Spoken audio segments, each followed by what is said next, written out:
رمضان المبارک کی ہر شب و روز میں اللہ کے یہاں سے جہنم کے قیدی چھوڑے جاتے ہیں،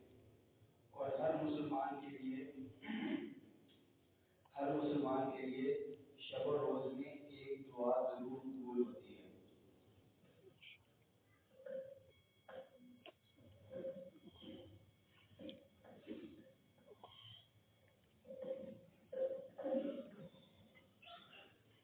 صلی اللہ رسول الکریم اما بعد۔ رمضان کی فضیلت کے بارے میں یہ روایت ہے پیغمبر السلام کی کہ روزانہ رات دن میں بہت سے لوگ جو جہنم جن پر واجب ہو جاتے اللہ ان کو معاف کر دیتے۔ جو لوگ جو وفات پا گئے اور اپنے بدعملیوں کی وجہ سے برزخ میں جہنم میں گرفتار ہیں، اللہ ان میں سے بہت لوگوں کو معاف کر دیتے ہیں، جنت میں بھیج دیتے ہیں، اور 24 گھنٹے میں ایک دعا ضرور قبول ہوتی ہے مومن کی۔ یہ بہت بڑا اعزاز ہے، کیونکہ رمضان قریب ہے۔ پیغمبر السلام نے رجب سے ہی رمضان کا تذکرہ فرما دیا تھا۔ رجب میں رجب کا چاند دیکھا تو آپ نے فرمایا رجب کا چاند، حالانکہ رجب 2 مہینے پورے، چاند دیکھتے فرمایا اللہم بارک لنا فی رجب و شعبان، اللہ ہمارے رجب اور شعبان میں برکت کر دے، اور بلغنا رمضان، ہمیں پہنچا رمضان تک، پہنچا، تمنا کی، یعنی جب رمضان قریب ہو تو تمنا رکھیں کہ اللہ تعالیٰ ہمیں عافیت سے رمضان میں داخل کر دے، کیونکہ جب رمضان شروع ہو جائے گا، مر گئے تب جنتی، بچ گئے تب جنتی، مر گئے تو پھر جنت میں، اور اگر بچ گئے تو معافی ہو جاتی ہے۔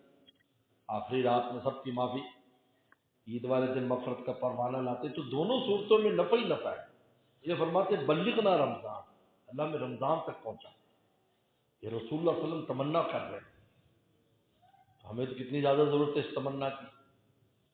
اس لیے ان دنوں میں یہ بھی دعا کہ اللہ عافیت سے پہنچا دے ہمیں،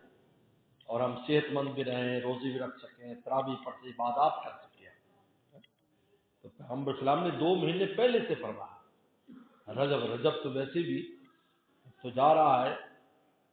رجب کی آج 23 تاریخ ہے، رجب جو ہے یا 24 ہے، رجب جو ہے یہ اشہر حرم میں سے، حرمت کے مہینوں میں سے پہلا مہینہ ہے رجب، یہ بہت برکت والا مہینہ ہے، اس کے بڑے فضائل ہیں، اس میں عبادت کے بڑے فضائل ہیں، کیونکہ جو مہینہ ہوتا ہے اشہر حرم، وہ حرمت والے مہینوں میں ویسے عبادت کی قیمت بھی بڑھ جاتی ہے اور اللہ کا فضل بھی بہت ہوتا ہے، تو ان میں رجب سب سے پہلا مہینہ ہے۔ اس کے بعد شعبان شاب سے ہے، شاخیں، یعنی اس میں بھی خیر و برکات کے دروازے کھلتے ہیں،